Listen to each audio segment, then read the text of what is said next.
know that I'm a bad person because if you asked me, I couldn't give you the details. When I saw the articles reporting anti-Asian violence, I scrolled past faster. I couldn't bear to look. I keep logging in and out of Instagram. It's how I keep up with the news, but the social media discourse is triggering. When I see my community speaking out, it only makes me tired. Why do we have to explain that racism kills? Why do we have to explain that we don't want to be killed?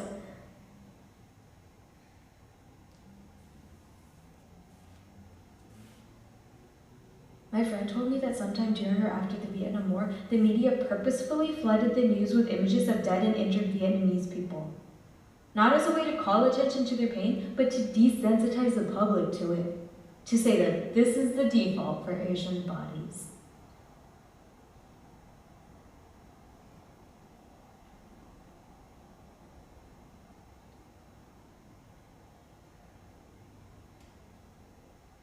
When I think about writing something about it, I start arguing with myself.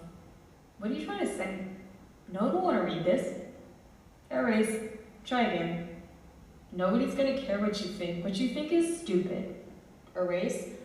Try again. Who fucking cares? You don't even have it that bad. Erase. Try again. What are you fucking doing? We don't have time and space for your self-pity, self-guilt, insecurities, uncertainties. If you're gonna worry so much about what other people think, then don't fucking say anything at all.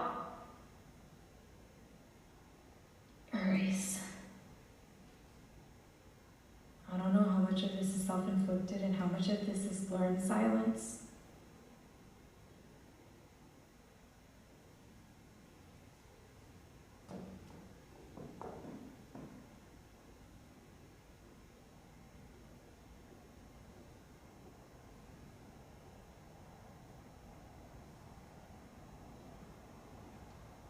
The term model minority starts to aggravate me because I feel like it is not enough to describe the scars on her upper thighs, the way that they fall horizontal and parallel, the way that they look like welts.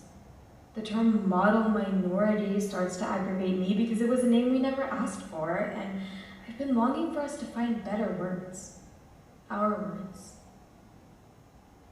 I wear the same clothes and don't shower for days. At night, right when I'm about to fall asleep, I startle awake. I stay up watching YouTube videos. At work, I laugh and tell jokes and do everything people ask of me. I spend so much energy performing normativity, I gaslight myself.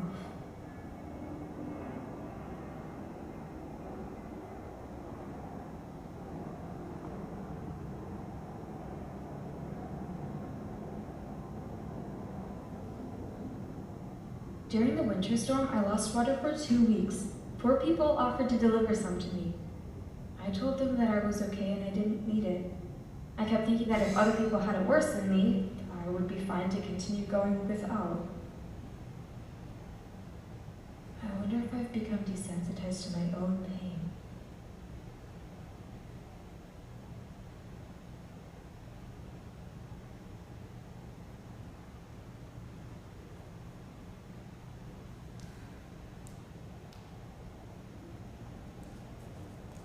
I watched a documentary titled Finding Ying about an international Chinese student named Ying who was abducted, sexually assaulted, and murdered during her first year of graduate studies in America.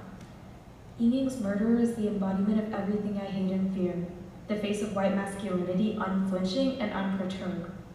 The type of face that would lie when asked if he'd done it. Ying's family wanted to get the death penalty. Spoiler, he doesn't. His lawyers blame the University Counseling Center for not seeing the signs.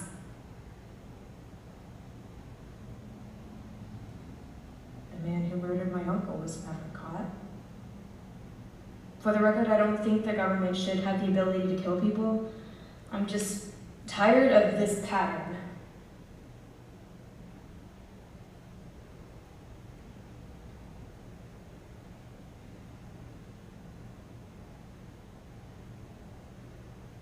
I'm scared to write about myself, so I write about other people instead.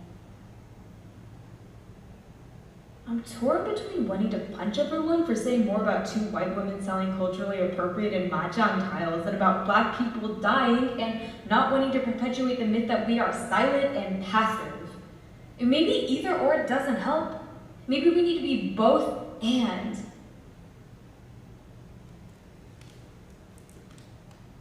Stop Asian hate starts trending as a rally cry, but not wanting to be hated is not the same as not wanting to be killed. I'm not against the movement, but I understand that it is hard to put a name to the violence that everyone keeps saying is not there. I'm scared that if I don't say anything, then no one will ever know. I'm scared that if I open my mouth to speak, everyone will look at me, look at my scars, and say, those tiny things.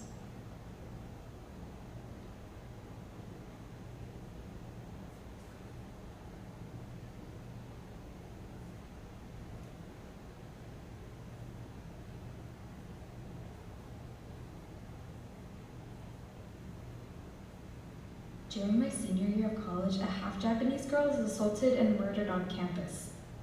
In the speeches, announcements, and memorials, nobody pronounces her name correctly. After I watch Finding Ying, I'm too scared to go to sleep. I triple lock the doors. I keep seeing the face of Ying's murderer in my mind. In the movie Searching, John Cho's daughter also goes missing. At the end, he finds her and brings her home again.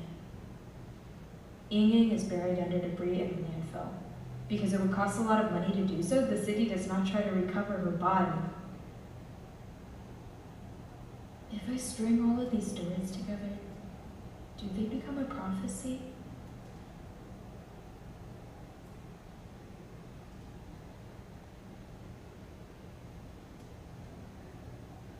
The last thing Ying wrote in her diary before she died was, "Life is too short to be ordinary."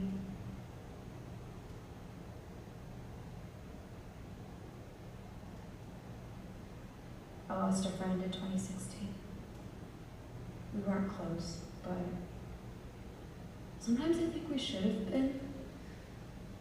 Once she said she climbed all the way to the top of the student dormitory garage, stepped up onto the ledge, and then, for some reason, that silly song we used to sing together popped into her head, and the moment felt so ridiculous.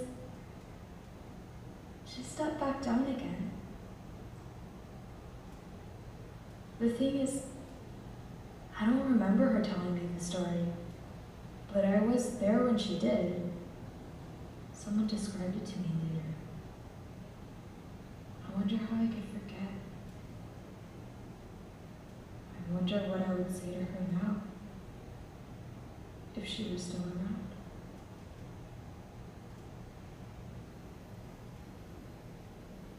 The sun is up.